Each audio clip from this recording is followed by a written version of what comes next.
Am I the a-hole for telling my kids I am not okay with calling their stepmom mom? 2 years ago, my husband left me for my best friend after 20 years of marriage, and they got married. As much as I loved my husband, his affair wasn't a surprise. My mother-in-law told me in our wedding day that men like him don't stay loyal to women like me. She was right. What hurt the most was the betrayal from my best friend. I loved this woman and considered her a sister. Since then, I have gone no contact from both of them. Any communication regarding the kids goes through a third party. If they are at an event, I don't go there. My kids know this and have respected this boundary. They know not to mention them to me, and we celebrate birthdays separately. The kids are now 16 female, 17 male, 17 female, 18 female, and 21 male. Recently, when we were all at our house, 16 female asked me if I was okay with her calling her stepmom mom. She said since she will have a half-sibling soon, this will make the half-sibling not confused and part of the family. I told her that no, I am not okay with that woman being called mom, but she could call her that if she wanted to. Just because I don't like it doesn't mean she doesn't have to do it. I won't be mad at her if she calls her mom. The other kids started getting mad at her, but I shut them down. My mother-in-law called me screaming, saying I'm alienating the stepmom, and I should have told 16 female that I'm okay with it. I have an honest policy with my kids. I'm always open and honest with them. Just because I do not personally like something they do, doesn't mean I don't let them do it. For example, 17 male has a lot of piercings I personally do not like, but that doesn't mean I forbid him from having them. Now for the top comments before the little update. Not today, hole. At 16, the kid should be able to understand why you would not be okay with that. Besides, I don't see how the half-sibling would be confused if everything is explained to them like any other blended family. Sounds like someone whispered in your kid's ear about calling the mistress mom thing, because I don't think a 16-year-old would think about it on their own. I would like to say that my former best friend is better than that, but then again, she also slept with my husband after 15 years of friendship, so maybe I don't know her that well. It may not be the mistress. It could be your ex or your ex's mother, since she seems so angry about it. Your ex's mother. Possible. She loves her new daughter-in-law. No one was happier in the divorce than her, because she now finally has a daughter-in-law of her class, rather than one below it. You handled that very maturely and reasonably. Your ex-mother-in-law is just an a-hole, and don't listen to her. I think that you are being graceful in the face of great pain and sacrifice. You sound like an excellent mother. I'm sorry you're going through this. I'd suggest adding your mother-in-law to your no-contact list as well, since it looks like she's not a rational person. Can I call her mom and are you okay with me calling her mom are two very different questions. The first one, the answer can be controversial. If you had said no, then she could have argued with you. You said yes. No arguing there. The second one, she is asking you about a feeling. You can't control a feeling. She can't be mad because you feel things. What makes a difference between a good and a bad person is not the feeling they have, but what they do with the feeling. You are not a bad person for having a feeling, and you were definitely a good person for having a bad feeling, but choosing to handle it the hard way. Not today, hole. Now for the little update.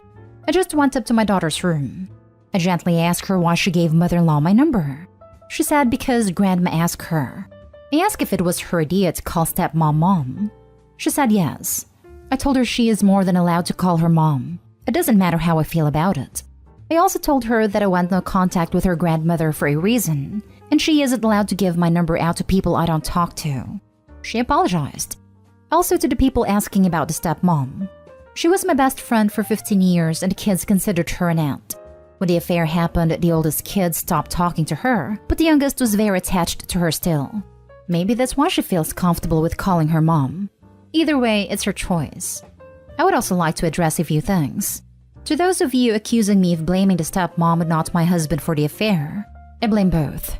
I got betrayed by two people. One a husband and the other a sister. A betrayal from a sister hits just as hard as a betrayal from a husband.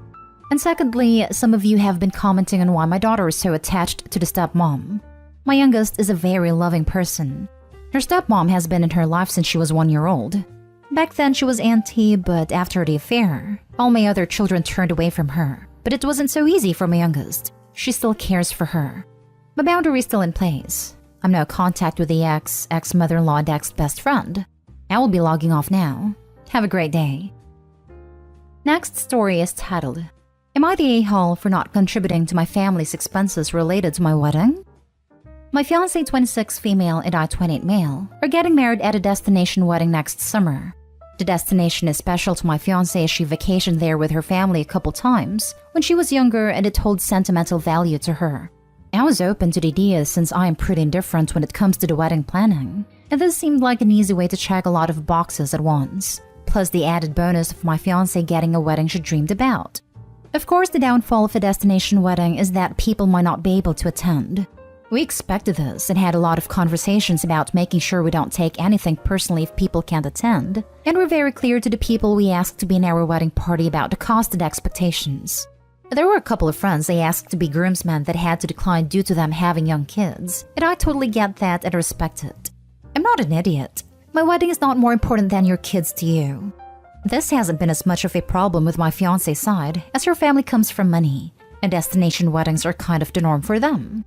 In the time we've dated, I think 4 to 5 of her cousins have had destination weddings. But we only attended one of them, and there was no fuss on anyone's part about the ones we didn't go to. My family, however, does not come from money. When I told my parents and siblings about our wedding plans, they all kind of freaked out about not being able to afford it. I get it, my siblings have kids and expenses too. So I told them I understand if it's not something they are able to afford. And while I would love for them to be there, I won't hold it against them if they can't make it work. My parents have guilted me over it a little bit, but have assured me they will be attending. However, they told me that we should all pool some money together, and by all they mean mostly me, to make sure all my siblings and their families can attend. I told them there is pretty much no way I can do that. My 2 sisters got wind of this idea, probably from my mom, and they said that the only way they can attend is if I help pay for at least half of their trips for their whole families, kids included. I kind of laughed at that and told them there is no way I will do that. They said that since I am the one who decided to have a destination wedding, and that it is my responsibility to make sure my family can all attend. I told them that I love them and would love to have them at my wedding, but I am not funding vacations for their entire family. I said the only way I would even consider it would be if it was just them and their spouses, no kids. They said that excluding their kids was not acceptable. They told me that I have turned into a stuck-up a-hole since I got engaged, and I am rubbing my fiancé's money in their faces. They accused me of having a destination wedding on purpose to rub it in their faces that they can't afford something like it. The thing is, you're throwing a wedding that you know your family can't attend financially, but your wife's can. You therefore know that this will be a wedding for your wife's family, not yours. You therefore know that this is symbolic of you choosing and entering a lifestyle in which money divides you from your former family. If your family's presence in your life isn't important for your wedding, there's every reason to believe it won't be important for other events. Your family understands all this, just like you do. You're pretending it's just one day and it's no big deal if they miss it. Like, you won't be offended. Like, your feelings won't be hurt. But that's your way of deflecting the point.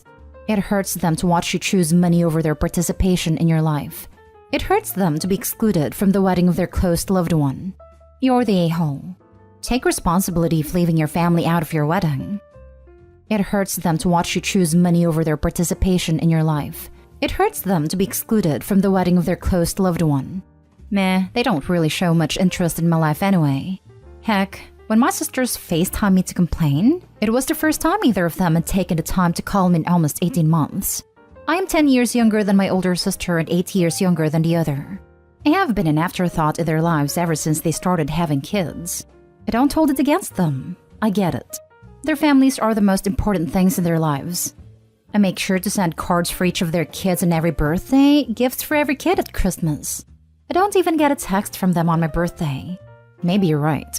Maybe I'm kidding myself into thinking I actually want them there. And this is just my subconscious reminding me that they don't give a f about me unless they think they can get something out of it. But for them to act like they actually care about my important life events kind of makes me laugh now that I think about it. Based on this, not a hole. You're not close and that sucks. But you are doing your due diligence in the relationship and they aren't. The age gap can make sibling relationships more complicated. Everyone sucks here. Yeah, sure, it's your wedding. No, you don't need to pay for anyone to attend. But saying you'd love for them to come is deeply disingenuous when you've set this up, or allowed it to be set up, rather, in a way you know only works for your fiancé and her family. And while I'm not recommending you throw her under the bus, I think you need to stop treating your family like idiots. and just acknowledge you don't actually care whether they're there or not. It's Opie's wedding and they can have it where they damn well please. It's not treating people like idiots or disingenuous to say we would love for you to come but we understand why you might not be able to. Other people's finances aren't their problem and shouldn't dictate their choices. Next story. Am I the a-hole? I went with my friend to a restaurant that was originally reserved for me and my wife. Yesterday was my birthday. My 30 male wife, 28 female, and I had made reservations at this really nice Korean barbecue restaurant for dinner. My wife is also 4 months pregnant. However, her friend wanted to hang out with her and had called her the night before my birthday. My wife said that this was a childhood friend of hers and that she really wanted to spend time with her. I reminded her that it's my birthday, but she just dismissed it, saying my birthday comes every year, but her friend will be leaving for Germany in a few weeks. I told her that she could go after my birthday as well, but she did not listen and just went to a sleepover at her friend's place. I got really mad at her, but instead of waiting for her to return home to talk things out, I asked my friend if he would like to hang out with me. He was fine with it, so we spent the day fishing, grilling, hiking, and went to the Korean barbecue for dinner. When she came home after spending time with her friend, she apologized to me, saying it was an unavoidable circumstance. I told her that it wasn't a problem, and that I spent the day with my best friend. She got mad that I would take him to the restaurant that we had booked for ourselves. I said that it was originally for us, but since she prioritized her friend over me, I took the person who prioritized me on my birthday.